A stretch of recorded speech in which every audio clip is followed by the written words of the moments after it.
To the association in the first game without Jimmy Butler due to his 7-game suspension for conduct detrimental to the team. The Heat lost to the lowly Jazz. They got smoked 136-100 in Miami. The next 6 games for the Heat, they're on the road as they start a West Coast swing Monday in Sacramento. Butler is slotted to return from suspension in time for Miami's January 17th home game against the Nuggets. That's assuming Jimmy Butler is still a member of those Miami Heat. Now joined by reporter Brian Windhorst and NBA analyst Quentin Richardson. B-Dub, I want to start with you. The Heat listening to moves here, listening to a deal. What's all going behind that to possibly make that a reality? Yeah, so over the last 36 hours, the derby for Jimmy Butler has really opened since the Heat made that statement on Friday night. They've definitely gotten a lot of calls.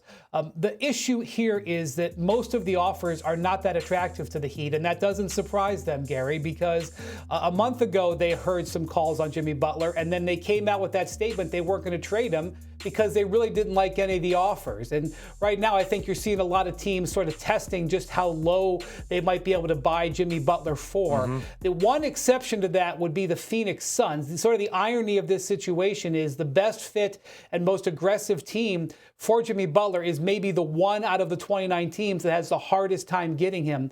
That's the Phoenix Suns. The only functional way they have to get him is Bradley Beal, who has a no-trade clause, and the Heat 2 years ago when he wanted to go there, rejected. So that would take a third or potentially fourth team, and those deals are very hard to put together. It's going to be a lot of talking and a lot of complicated maneuvering. I think Butler will eventually get moved, but the Heat don't like their hand right now at all. Okay, Q, that being said, what could be the ideal landing spot for Butler if given carte blanche here to send him wherever?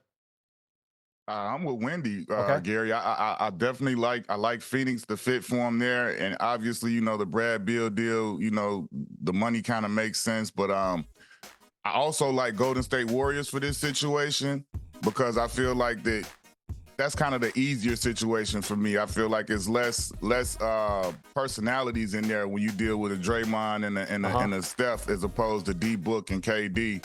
But to be honest, I don't see the Heat sending him to either one of those places, man. I don't know where he will end up. I absolutely think and know that the Miami Heat will make this happen at some point, and I know it will be in the best interest of the Heat, knowing the way Pat Riley moves. But I really doubt that he'll go to one of those great destinations like a Phoenix or a Golden State where he'll be able to have a chance to win in that way away. The Miami Heat still a top 6 team in the standings right now in the East. It's not like they're abandoning their season. All right, B-Dub, we're just hours from a huge showdown in Oklahoma City. They welcome Boston. What's the rest of the league saying about this Thunder team and a 14-game win streak they're currently riding? Yeah, Gary, they are one of the most elite defensive teams we've seen in the last decade. Statistically, it's them out in front of everybody else defensively, and that gives them a chance to win every night. They are not a dominant offensive team, but they have Shai Gilgeous-Alexander, who's a tremendous difference maker in close games. And I think the crazy thing about it is they haven't had their best defensive lineup all year because Chet Holmgren has either been out or Isaiah Hartenstein has been out. They haven't had the two bigs together. Their weakness defensively is size. That's what the Bucks used against them in the NBA Cup final. That is fixable when Holmgren gets healthy. This is a tremendous opportunity to test the Thunder over this 7-day span. They beat the Knicks Friday. The Knicks were the hottest team in the East. That was an impressive come-from-behind victory. They have the defending champs today, and then Wednesday they travel to Cleveland to face the Cavs, who have the #1 record in the East and have won 9 in a row themselves. So the Thunder obviously are playing great. They have a great opportunity to show just how strong they are relative to the rest of the league over this next few days. Yeah, that being said, they're welcoming in those defending champs, like you mentioned. So, Q, let's use those initials and play off this QR code mantra. What's the code the Celtics must live by here in order to end this 14-game win streak in OKC, if possible? Well, like Wemby just said, Gary, the Oklahoma City are a lot of things, but they aren't that great offensively outside of Shai Gilgeous-Alexander. I mean, we need Chet to get back, but right now they need to stop anybody from going off on them outside of SGA, because if they can do that, they set themselves up for a better chance to win, because he's proven that he's going to go and get upward of 30 points. He's one of the leaders in the league in scoring, and he can't be stopped one-on-one. You heard Anthony Edwards talking about it.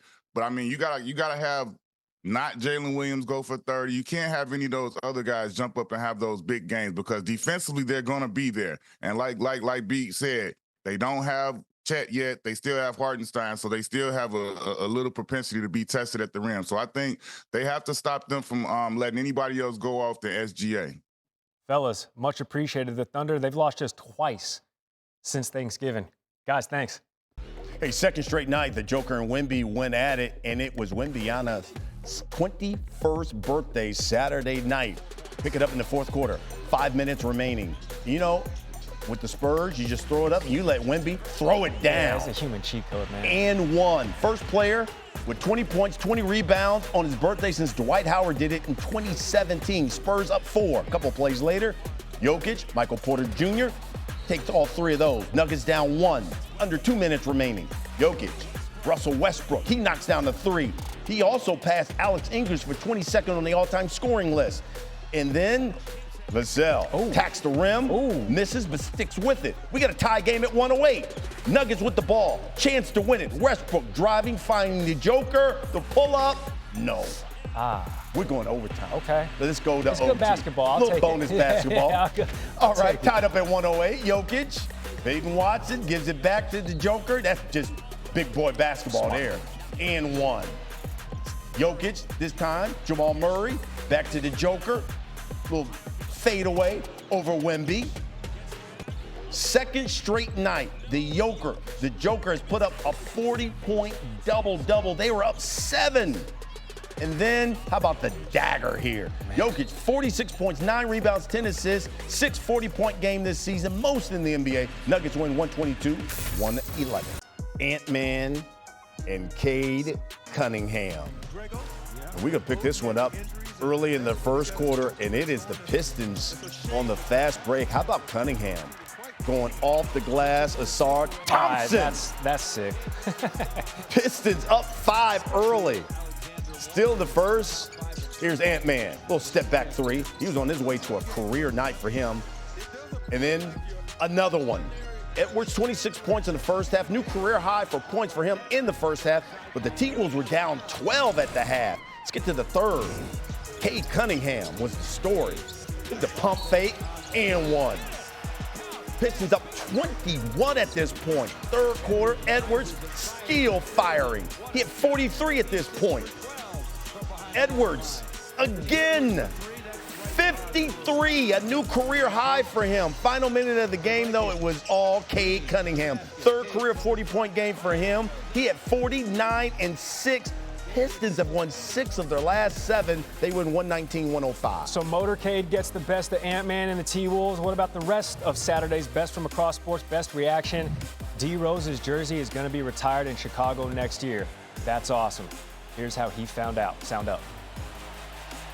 But I'm telling you right now, next year, when we retire your number in that Raptors, it's going to be more about you than the fans. So. Whoa.